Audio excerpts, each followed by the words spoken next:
Hola, muy buenos días. Soy la doctora Lila Morales, oncóloga pediatra. Primero que nada, agradecer la invitación. Y bueno, el día de hoy vamos a ver abordaje diagnóstico de cáncer infantil. Como introducción, es muy importante saber que a nivel internacional se detectan más de 400,000 casos nuevos al año de cáncer y en nuestro país se detectan aproximadamente de 5,000 a 6,000 casos nuevos. También es muy importante esta cifra, es la primera causa por enfermedad de muerte de los pacientes en menores de 18 años, por lo que es un problema de salud pública muy importante. Se considera también la segunda causa de muerte después de los accidentes de manera general. Es muy importante conocer qué tipo de cáncer en México son los que existen. En este estudio que se hizo del 2007 al 2015 se vio la incidencia de cáncer infantil en nuestro país, donde podemos ver aquí que los tres primeros tipos de cáncer más importantes son las leucemias, los linfomas y los tumores del sistema nervioso central, seguidos por un grupo muy grande de tumores sólidos, en los cuales encontramos osteosarcoma, retinoblastoma, tumores de tejido blando, tumores renales, tumores hepáticos, neuroblastoma, entre otros. Por lo que es importante conocer a qué nos vamos a enfrentar y qué tipos de cáncer vamos a tener en nuestro país. La sospecha de cáncer infantil debe partir de una minuciosa evaluación clínica del paciente y lo que más nos va a ayudar va a ser la exploración física y la historia clínica. Los síntomas pueden ser muy sutiles y para su detección es necesario conocer qué tipos de cáncer vamos a tener, una fuerte sospecha y una adecuada exploración física. Se dice que el retraso diagnóstico entre el inicio de los síntomas y la confirmación del diagnóstico de cáncer infantil va a ser muy variable dependiendo del tipo de cáncer al que nos enfrentemos. En un promedio son de 2.5 semanas para los tumores renales y hasta 30 semanas para tumores cerebrales, o sea que es mucha la diferencia. Debemos de conocer también que existen trastornos hereditarios que nos van a predisponer más al cáncer infantil. Alguno de ellos es el síndrome de Down, síndrome de Turner, síndrome de Klinefelter, que son unos de los más comunes que podemos encontrar en los pacientes. También síndrome de Bloom, síndrome de Fanconi, neurofibromatosis tipo 1 y tipo 2 y esclerosis tuberosa. Cada uno de ellos va a predisponer a cierto tipo de cáncer infantil, como lo demuestra esta tablita. Por lo que si tenemos alguno de estos pacientes ya diagnosticados con algún síndrome, pues tenemos que dar un seguimiento más estrecho, estar tomando laboratorios de control y también imagen, ya sea radiografías, ultrasonidos, pues para ver si el paciente no presenta alguna alteración. También es muy importante conocer la distribución de la edad y el tipo de cáncer. En esta tabla podemos ver diferentes grados de edad y el tipo de cáncer más frecuente. Por ejemplo, las leucemias se presentan más en los pacientes entre 1 y 4 años, los tumores del sistema nervioso central entre los 5 y 9 años, los linfomas, que estos se presentan más en adolescentes entre los 15 y 19 años de edad y así sucesivamente, por lo que es importante conocer más o menos a qué edad se va a presentar cierto tipo de cáncer infantil. Es muy importante conocer cuáles son los síntomas que van a dar como tal o se pueden presentar en los pacientes con cáncer. Existe esta neumotecnia que es pediatras, que nos ha ayudado mucho como para recordar cuáles son los síntomas pivote que puede presentar un paciente. La P sería de pérdida de peso inexplicable, la E de estrabismo o alguna alteración ocular, ya sea leucocoria, disminución de agudeza visual. La D sería de dolor de cabeza matutino con vómito, la I de inflamación o dolor en las articulaciones o hueso, la A de anormalidades a la palpación en el cuello, abdomen o extremidades y que se acompañe de cualquier masa palpable, asimetría en las extremidades o visceromegalias. La T de tos persistente, la R de recurrencia febril no inexplicable por causas infecciosas, la A de anorexia, astenia o síntomas de anemia, ya sea palidez, cansancio o palpitaciones, y la S de sangrado o paciente que tenga hematomas o petequias por alguna causa que no sea conocida. Entonces, cada hallazgo clínico debe de continuar con su abordaje en base a la sospecha que uno tenga en cuanto a la patología. Los principales signos pivotes de cáncer infantil pues van a ser estos, que son los que vamos a tocar ahorita. Vamos a ver cómo podemos abordar el paciente dependiendo de si los presenta o no, que sería la fiebre, linfadenopatías, masa abdominal, síntomas neurológicos, dolor óseo o masa mediastinal. Entonces, empezando con la fiebre. Primero, definir la fiebre es el resultado de la regulación pulmonar, cutánea y metabólica del cuerpo y esta se dirige por el hipotálamo y se va a definir cuando tengamos una temperatura central superior a 38 grados centígrados. La mayoría de las ocasiones la fiebre, como sabemos, va a ser secundaria a infecciones virales y entonces estos pacientes pues nada más van a requerir tratamiento sintomático. Sin embargo, también cuando revisamos al paciente podemos sospechar alguna infección bacteriana y a estos pacientes pues les vamos a iniciar antibiótico. Cuando a pesar de la detección y el abordaje clínico y el tratamiento que hayamos otorgado, la fiebre persiste por más de una semana, nos vamos a enfrentar a una fiebre de origen desconocido y tenemos que abordarla. En los pacientes que tienen cáncer, la fiebre pues es un signo, sin embargo no en todo se va a presentar. Donde más se va a presentar son en las leucemias, en los linfomas, las histiocytosis de células de Langerhans, neuroblastoma y sarcoma de Ewing. Sin embargo, en otros tipos también se puede presentar, pero en estos en específico es cuando más se va a presentar la fiebre. Entonces, ¿qué vamos a hacer con una fiebre de origen desconocido que ya tiene una duración de más de 7 días? Pues primero que nada hay que evaluar, hay que hacer una evaluación primaria, ver el aspecto del paciente, si está hemodinámicamente estable o no, los pulsos, llenado capilar, los signos vitales, si tiene esfuerzo respiratorio o no. Y vamos a dividir si está el paciente estable o está inestable. Si está estable, el paciente puede ser manejado en consultorio de manera ambulatoria y lo primero que tenemos que hacer es suspender todos los medicamentos que se hayan otorgado previamente y hay que iniciar estudios, una primera evaluación que va a contar de una BH completa, función renal, electrolitos, función hepática, un examen de pipí y hay que considerar la realización de radiografía y ultrasonidos. Si con estos estudios nosotros logramos encontrar algún origen de la fiebre o la fiebre desaparece espontáneamente, pues hay que dar, si se encuentra algún origen, hay que dar tratamiento y seguimiento. En caso de que no tengamos algún origen encontrado con estos primeros estudios que vamos a realizar, pues hay que continuar una segunda evaluación y hay que hacer búsqueda intencionada de alguna de algún cuadro infeccioso, algún cuadro oncológico o algún cuadro inmunológico. En cuanto al cuadro infeccioso, pues la segunda evaluación va a contar y tenemos que realizar lo siguiente: cultivos, hay que estudiar también el líquido cefalorraquídeo en caso de que el paciente tenga alguna alteración neurológica o tenga signos meningios. Hay que pedir también anticuerpos y pruebas moleculares, BCG, PCR y también evaluar para endocarditis. También aquí es muy importante un panel viral. Hay que estudiar, pues ya sea VIH, sífilis, Epstein-Barr, citomegalovirus, etcétera. Si estamos sospechando en algo oncológico, aquí también tenemos que pedir DHL, ferritina. Si tenemos alguna alteración en la VIH, si tenemos alguna línea celular afectada, debemos de tomar siempre un frotis, o sea, tomar un tubo morado y guardarlo para posteriormente, en caso de que sí se sospeche leucemia o linfoma, pues nosotros poder hacer el frotis de sangre periférica. También hay que tomar radiografía y no usar esteroides en estos pacientes. Los esteroides solamente se van a indicar cuando hay alguna urgencia oncológica, ya que si se administran al paciente nos pueden cambiar la histología del tumor o de la patología oncológica que se sospeche. Y en cuanto al panel inmunológico, pues aquí también debemos, si se sospecha de alguna alteración reumatoide o alguna inmunodeficiencia, pues hay que tomar complementos, anticuerpo antinuclear, inmunoglobulinas o marcadores de inflamación también como PCR y BCG.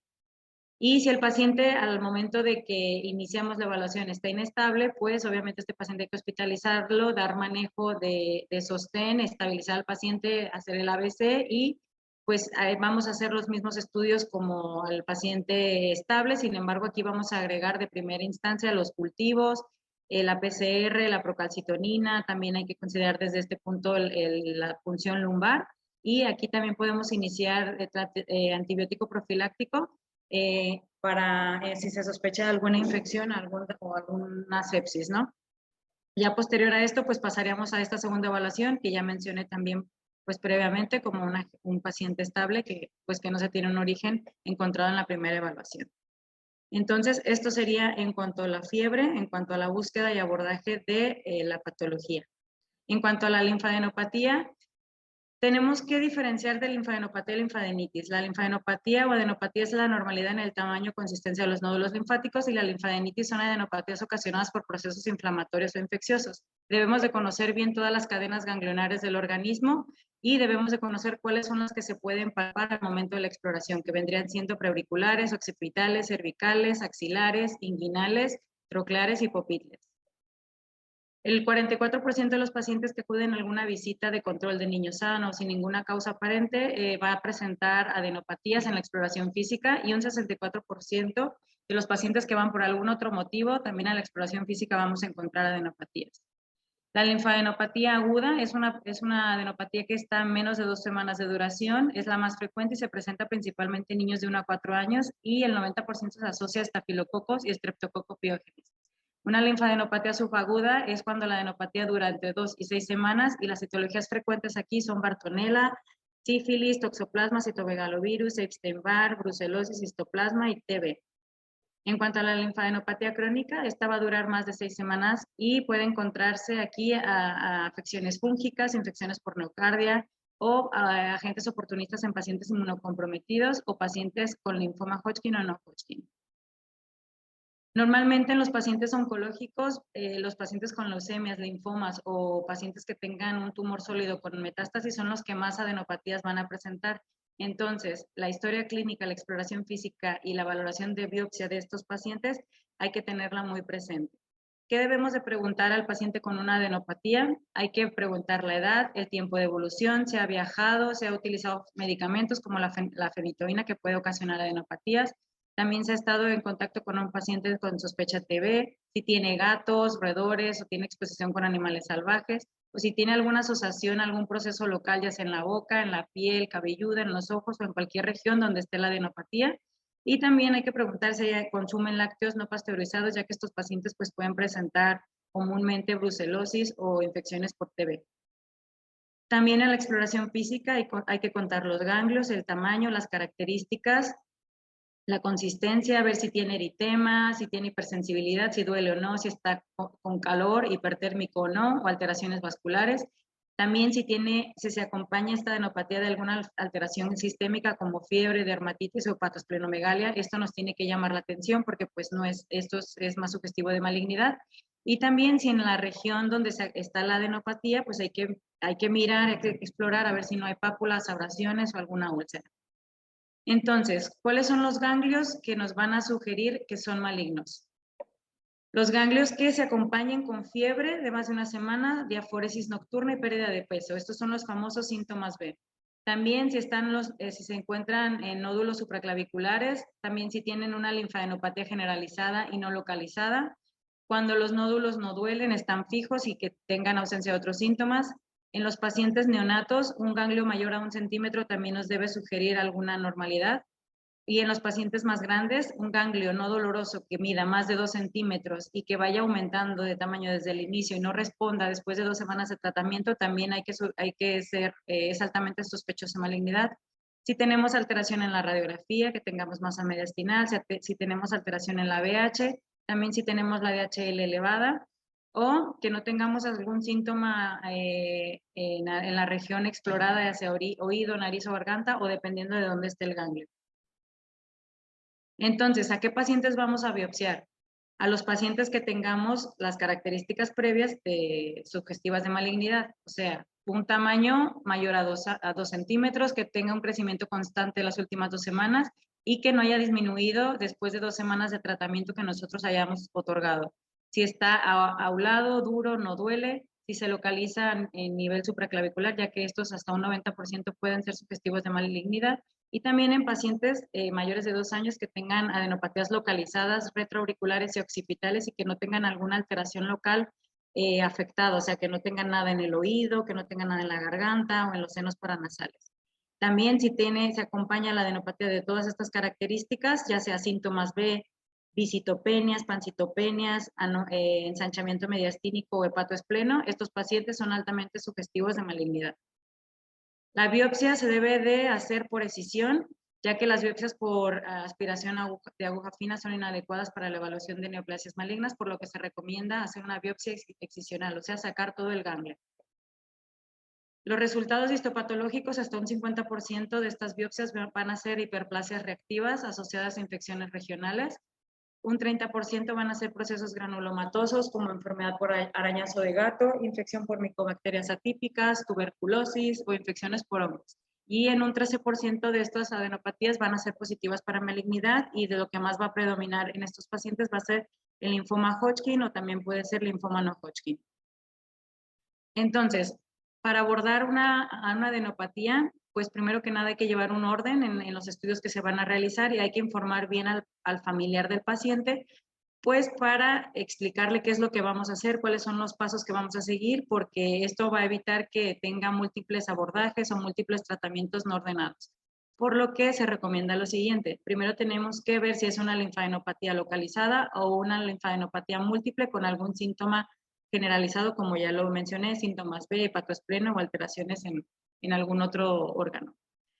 Si es una linfadenopatía localizada y tiene datos de infección, a este paciente hay que otorgarle una terapia antimicrobiana y aquí los patógenos más frecuentes que podemos encontrar son estreptococos del grupo A y Staphylococcus aureus, por lo que a estos pacientes se recomienda dar ya sea clindamicina si hay alto índice de resistencia a la meticilino resistente, perdón, y en caso de que no, se puede dar una cefalosporina de primera generación como cefixima o amoxicilina con ácido clavulánico. Si el paciente tiene curación y mejoría, pues puede ese paciente continuar su seguimiento de manera ambulatoria y si no tiene mejoría, pues hay que continuar con un abordaje, ¿no? Hay que tomar VH, radiografía de tórax, hacer el PPD y ultrasonido ganglionar. Si en caso de que no se encuentre nada y el paciente tenga crecimiento del ganglio o que no responda después de 2 semanas de tratamiento, ese paciente hay que biopsiarlo. En cambio, si desde un inicio tiene esta adenopatía localizada y tiene datos sugestivos de malignidad que ya vimos, pues este paciente se va directamente a hacerle la biopsia excisional, pero previamente pues hay que tomar estos estudios también. Y en cambio, si es una linfadenopatía múltiple con síntomas generalizados sugestivos de malignidad, pues desde un inicio hay que tomar VH, frotis, si tiene alguna alteración en la VH, ya sea visitopenia o pancitopenia, y hay que tomar radiografía de tórax y serologías. Si tiene alta sospecha sugestiva de neoplasia hematológica, hay que dar un aspirado y también hacer la biopsia del ganglio. Si no tiene sospecha sugestiva de neoplasia hematológica, aquí hay que continuar con el abordaje individualizado y continuar con las serologías. Y si se da un diagnóstico, pues hay que dar seguimiento y tratamiento en caso de que se encuentre infección por virus de Epstein-Barr, citomegalovirus, y si no, pues si no tenemos diagnóstico, hay que hacer la biopsia excisional. Entonces, este sería el abordaje que se recomienda para las adenopatías, por lo que hay que hacer un adecuado estudio. En cuanto a las masas abdominales, este es un síntoma inicial normalmente de un paciente con cáncer. Los tumores abdominales más comunes en la infancia es el tumor de Wilms, que es el nefroblastoma y el neuroblastoma. Otros tipos de cáncer que también pueden presentarse con masas abdominales son las leucemias, los linfomas, los tumores del hígado, ya sea hepatoblastoma o hepatocarcinoma, y los tumores germinales. Cuando el paciente tiene una masa abdominal, el interrogatorio debe de ir dirigido a síntomas digestivos y síntomas urinarios. Los síntomas principales en estos pacientes va a ser dolor o plenitud abdominal, la masa abdominal palpable, que la mayoría de los casos los papás las detectan cuando están bañando al bebé y es un hallazgo incidental. También los pacientes con hipertensión y masa abdominal son altamente sugestivos de un tumor de Wilms. Si tienen obstrucción intestinal, que es raro, también los pacientes que tienen estreñimiento, dolor crónico, también estos pacientes hay que hacerles caso. Hay pacientes que tienen colitis, y no los estudiamos un poco más y resulta que va a ser un tumor. Entonces, estos pacientes se recomienda por lo menos hacerles un ultrasonido pues para descartar que no tengan ningún tumor en retroperitoneo o abdominal. También a los pacientes que tienen reducción de la capacidad vesical, eneuresis o retención urinaria, estos pacientes pueden tener algún tipo de tumor que esté infiltrando canal espinal, por lo que hay que estudiar. O también hay pacientes que se presentan con cuadros de abdomen agudo, sugestivos de apendicitis y resulta que tienen un tumor de ovario, por ejemplo. En las niñas que tienen tumores germinales, estas se pueden presentar con datos de abdomen agudo. También los pacientes que tienen tumores abdominales grandes, estos muchas veces van a comprimir el drenaje venoso linfático y van a ocasionar edema escrotal y edema en las extremidades inferiores. Entonces, una vez hallando cualquiera de estos síntomas, no tienen que ser todos, con que tengamos uno, debemos de iniciar laboratorios y estudiar al paciente, pedir IVH, química sanguínea, pruebas de función hepática, electrolitos, DHL y fosfatasa alcalina. Como vemos, la DHL y la fosfatasa alcalina son marcadores que para nosotros son importantes porque cuando están elevados nos pueden sugerir de malignidad, sin embargo no son específicos para algún tumor en particular. Y también debemos de pedir un examen general de orina, así como imágenes.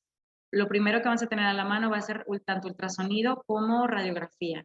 Ya posteriormente, en caso de detectar alguna masa, pues vamos a considerar la resonancia o la TAC. Aquí tenemos un ejemplo de un paciente con una masa abdominal. Esta sería una radiografía. Esto es un paciente que tuvo un tumor de Wilms, como podemos ver aquí, la lesión radiopaca, que está del lado izquierdo y desplaza las heces intestinales al lado contralateral. Siempre hay que pedir una lateral, siempre radiografía AP y lateral, pues para ver dónde está la masa. Aquí se puede ver cómo está en retroperitoneo.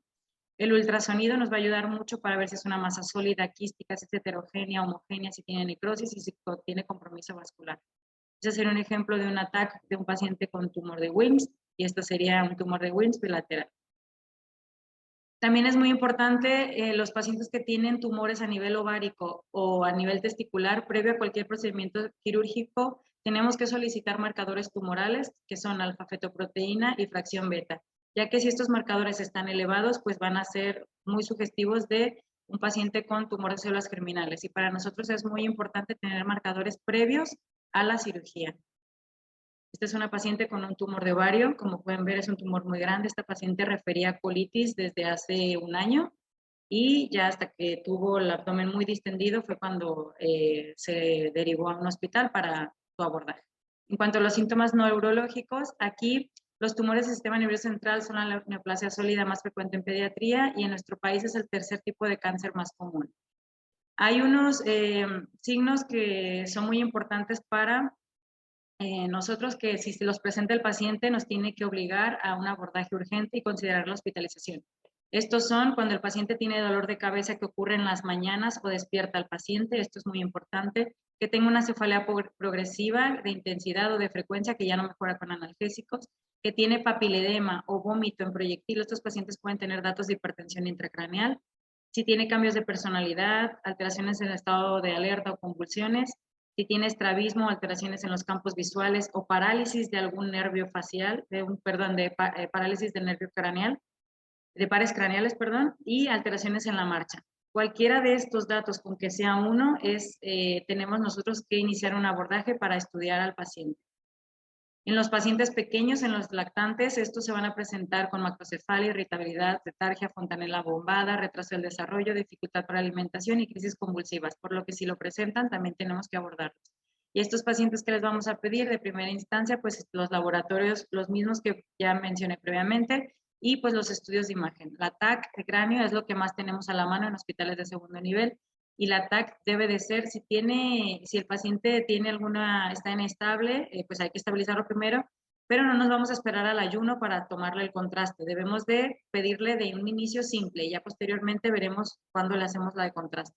Ya posteriormente debemos de realizar la resonancia de cráneo y neuroeje, porque hay tumores como el meduloblastoma, como podemos ver aquí, que están en cerebelo. A esto les gusta mucho irse a canal espinal, a hacer metástasis, por lo que nosotros ya posteriormente hacemos la resonancia en neuroeje, así como la punción lumbar.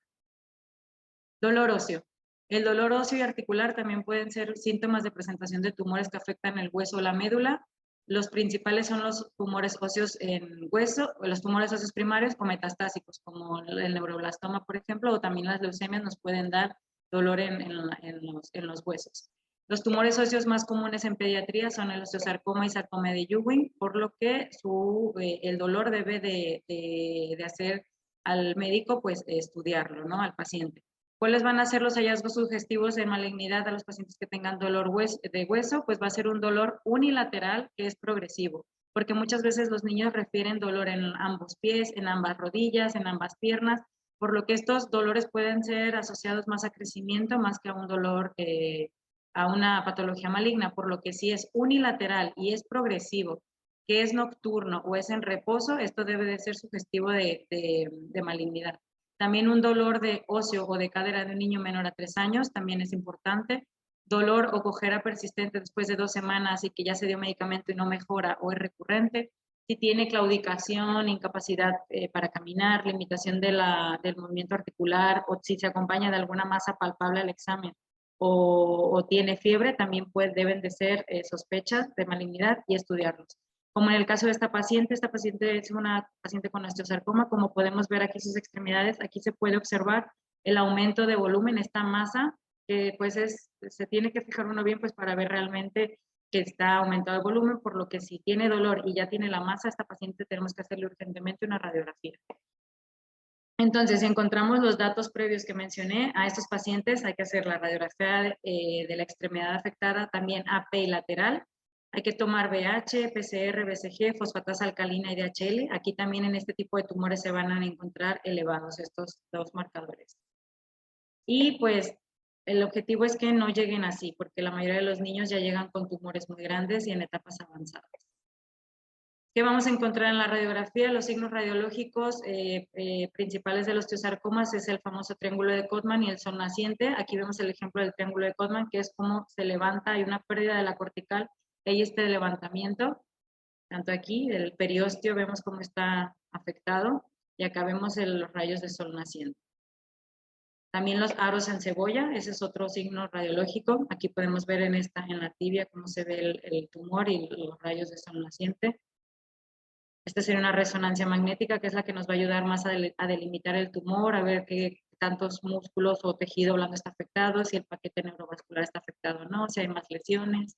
Y bueno, para el diagnóstico de estos pacientes, normalmente cuando tenemos en los hospitales de segundo nivel un paciente con tumor o sospecha de tumor óseo o benigno, independientemente con que se encuentre algo en el hueso, pues quien hace las biopsias son los traumatólogos, ¿no? Porque no en todos los centros hay oncólogos, cirujanos, pediatras, que son los que deberían de hacer las biopsias. Sin embargo, pues bueno, los traumatólogos, que son quienes realizan estas biopsias, lo ideal es que hicieran la biopsia con estas agujas, aguja de Hamshiri, y debe ser una biopsia incisional y debe de ser guiada, porque si se hace una biopsia abierta de este tipo de tumores, hay mayor riesgo de contaminación del tejido, hay riesgo de lesionar el paquete neurovascular y aumenta el riesgo de no salvarle la extremidad al paciente. Entonces, lo ideal es que se haga una biopsia incisional con este tipo de aguja. En cuanto a las masas mediastinales son tumores que pueden ser asintomáticos o pueden estar asociados a síntomas como tos, dificultad para respirar, ronquera o sibilancia. La mayoría de las veces estas masas se descubren así sin alguna razón, cuando el paciente va por algún otro motivo.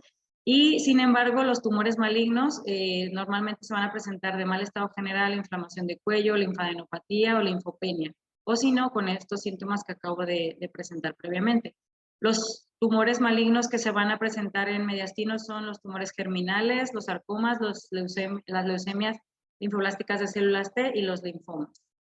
Entonces, a estos pacientes, pues una radiografía siempre AP y lateral, pues para ver en qué región está el tumor. Como sabemos, recordar, hay que dividir el mediastino en anterior, medio y posterior, y dependiendo de la localización van a ser los tumores más frecuentes. Por ejemplo, anterior, linfomas, timomas, teratomas, también benignos como los lipomas. En medio también vamos a encontrar linfomas, lesiones linfáticas relacionadas con infecciones, tumores que pueden ser benignos como quistes broncogénicos, lesiones esofágicas o hernias, y en mediastino posterior aquí vamos a encontrar con mayor frecuencia los neuroblastomas, ganglioneuroma o ganglioneuroblastoma. También podemos encontrar benignos como quistes enterogénicos, meningocele, etc.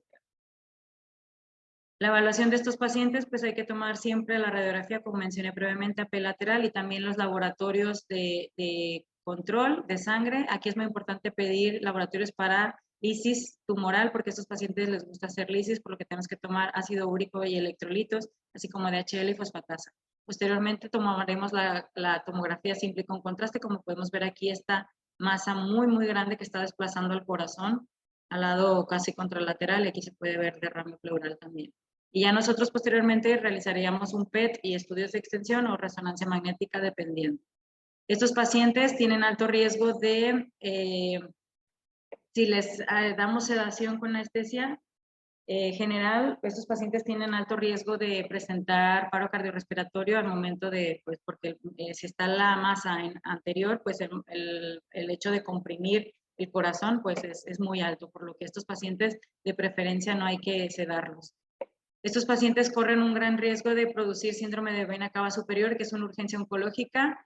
El síndrome de vena cava superior es cuando se produce una reducción del retorno sanguíneo al corazón por obstrucción interna o externa, hay una congestión preauricular, hay compresión traqueal, por lo que es de alto riesgo. y estos pacientes pueden tener falla hemodinámica. ¿Cómo se va a presentar el síndrome de vena cava superior? Van a tener tos, disnea, taquipnea, estridor, sibilancias, dificultad respiratoria, dolor precordial, edema en la cara, como este paciente, y edema en extremidades superiores, en cuello y venas superficiales, como este niño que podemos ver aquí. Por lo que esta es una urgencia oncológica y en estos pacientes, aquí sí estaría indicado tanto el esteroide como quimioterapia sin tener un diagnóstico histopatológico porque corre el riesgo la vida del niño. No hay que puncionar, hay que mantener al paciente tranquilo, hay que tomar la TEA en extremidad, no hay que tomar TEA en extremidades superiores y, como mencioné, hay que tomar estudios para ver si tiene lisis tumoral o no y evitar la sedación, por lo que comenté previamente. Y bueno, esto sería todo en cuanto al abordaje de los síntomas, signos y síntomas más comunes en los pacientes con sospecha de cáncer infantil. Muchas gracias y estamos a sus órdenes.